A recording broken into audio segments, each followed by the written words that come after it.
in the literature, once it crosses 60%, your debt is unsustainable. Unsustainable debt. Yes. Okay, so we are nearing that. And that reduces your capacity to be able to borrow from the international financial markets. Okay, so if we are borrowing to, say, sustain energy, for instance, like you did, you borrowed to do Bui Dam. Yes. That's a good borrowing?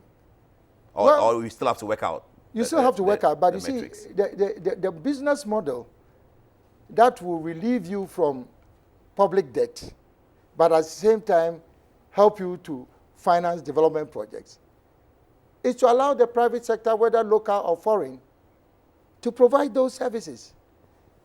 Okay, so you think but that... at a price that is competitive and the quality is reliable and something that consumers are ready to pay for. The government clearly cannot finance energy infrastructure on a sustainable basis because they don't have the money. More private sector? Absolutely, and we have IPPs, independent power producers, all over the world. That's what's done. So but you invite IPP, obviously you have to make sure that your economic management is sound so that they believe that this is a country where they can invest in energy production, and they will bring in the foreign capital and then negotiate with your energy regulatory bodies for prices that will also make them competitive. And once you do that, government then relieves itself of having to borrow to increase their domestic or foreign debt to be able to provide energy. It is the private sector that drives development. That's interesting. You are very private sector oriented. It's the same thing with educational facilities. Look at the innovation that we introduced into tertiary education. If it was government's view that government has to be responsible for building public universities throughout the country, obviously this would not have been sustainable. But once we provided an enabling environment for the private sector to invest in tertiary education, my brother, well, I think Legon is a testimony. It's a testimony. Today there are more beds than students can have, and that was unthinkable 10 years ago. No doubt about that. The same thing applies to financing health development projects. Government cannot continue to take up the responsibility of building all the hospitals. But when private sector does it, it becomes more expensive per capita to the individual. But you see, if you allow more private sector involvement, it will increase the supply of those facilities and these basic economies over time. You mean create competition and bring price down? And bring prices down. Yes. Okay. And at any rate, I think what Ghanaians would always pay for is good, reliable service, whether it's provided by government or the private sector.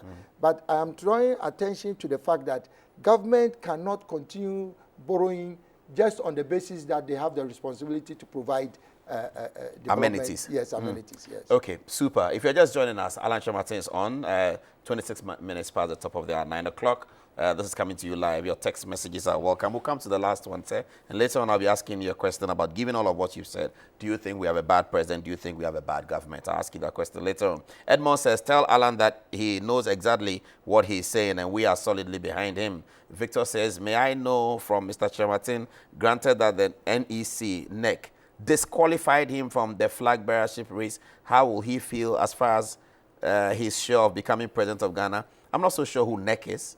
That's the National Executive Committee. Oh, of your party? Of our party. You've gone beyond that, haven't you? That's what I think. No, but you've gone beyond that. They are going to put in process the vetting exercise. Okay, and then after that you go to the special voting and all. Yes, then we go to the special Well, he wants to Congress. know then that if you are disqualified by the NEC, what would you do?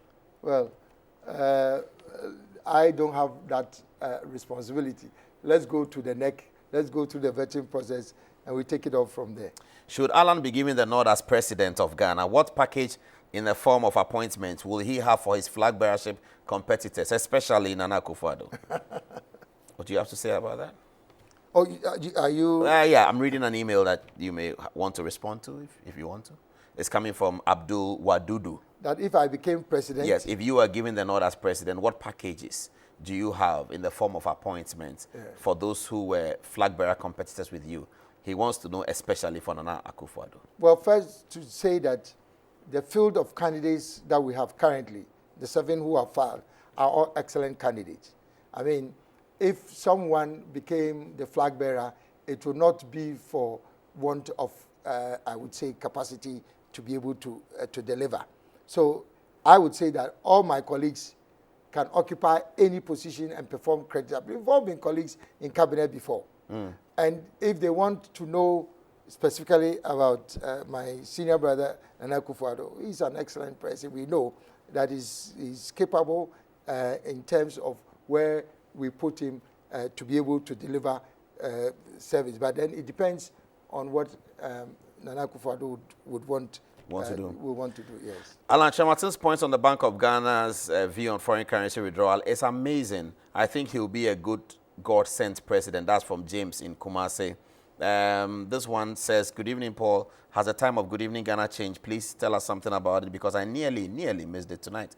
Okay, sorry about that. The time is now 8:30 to 9:30, and we will review it at the end of July. Sorry for all these differences. Quite a lot is happening on Metro TV, so forgive us for all of that. But we'll review it at the end of July. We may remain at 8:30, or we may go back to our regular time, or we may choose another time. We will communicate it in due course. Thank you very much, though, for watching. Yakubu says, Alan is one of the experienced, knowledgeable, and astute politicians within the Dankwa-Busia tradition and Ghana at large. He's admirable and with a scintillating personality.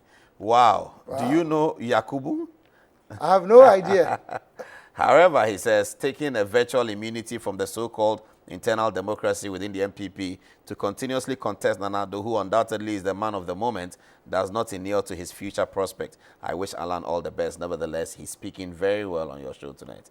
Anyway, Eric says, I think the timing of the program is absolute. I wish you well, and I think that you should maintain the time. Emmanuel says that, please ask Honorable Alan Kyeremanten if he is a Mason, capital M-A-S-O-N. Freemason? Freemason, sure. That's what he means? I think so. Do you want to answer that question? Sure. Well, I'm not. He's not. Okay, he says he's not. That's from Emmanuel Okai. Okay, keep your emails coming to goodeveninggana@gmail.com. We have some 10 minutes to go now, okay. Mr. Kyeremanten. What's the fifth one? Corruption. Corruption. And corruption has the capacity to destabilize any economy in a way that is unimaginable. What kind of corruption? Corruption has, these days, attracted many definitions from development economists. When you say corruption as a former politician, former businessman, industrialist, and all of that, you've been to international systems. What's corruption? Is it kickback? Is it bribe? It is all of that. But it is rather the impact on the economy that I think we need to be careful about. Because corruption, bribery, can lead to a loss in government revenue. And so if you have to borrow because there's not enough revenue coming in to finance development projects, start looking at corruption. Maybe you are losing revenue through that.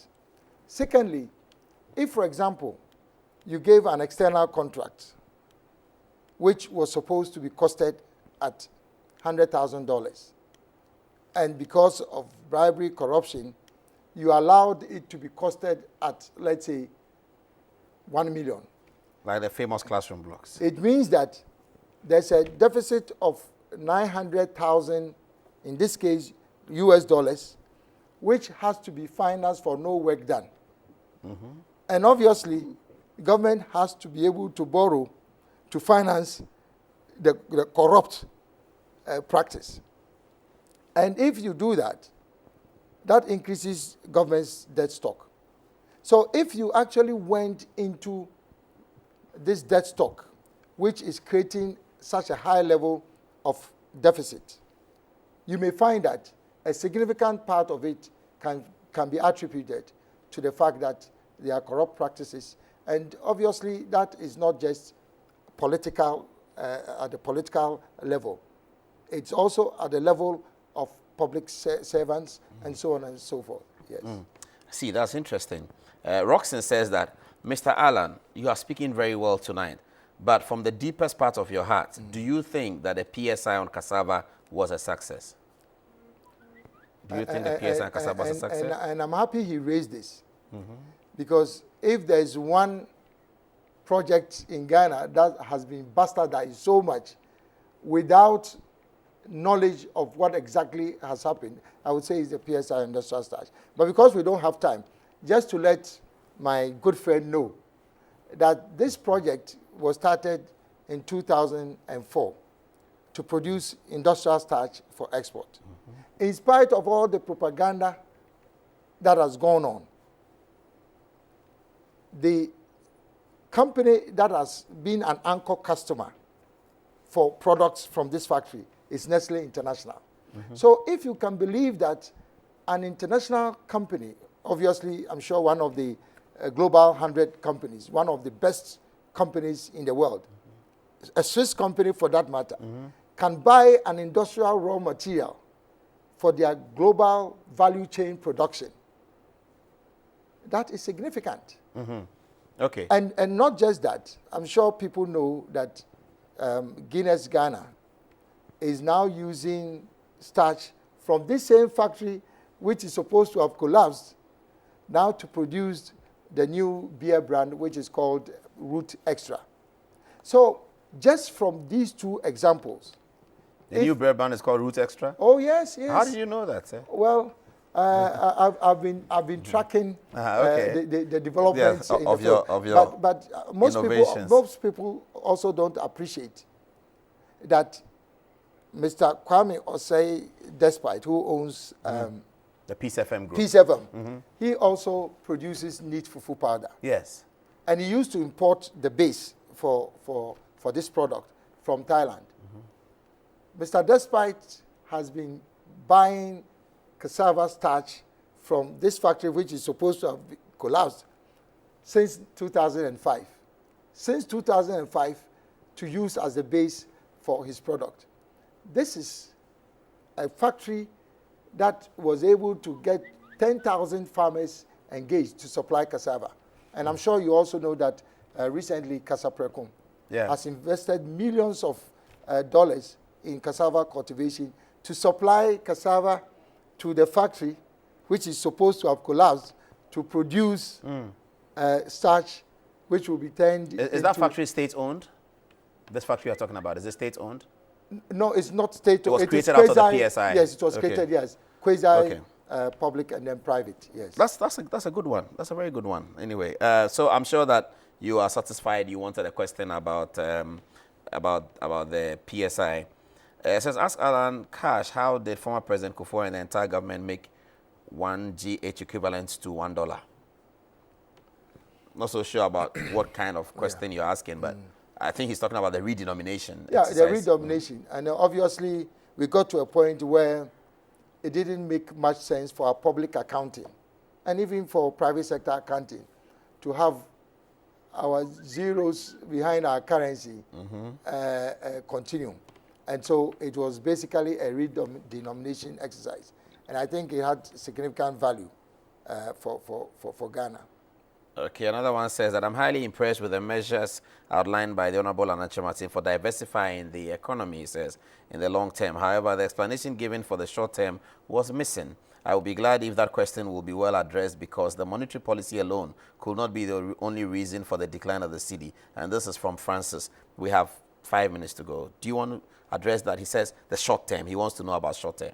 Well, short-term policies, as I said, you have short, medium, and long-term. Short-term policies would necessarily be policy instruments introduced by the Bank of Ghana to encourage foreign currency inflows.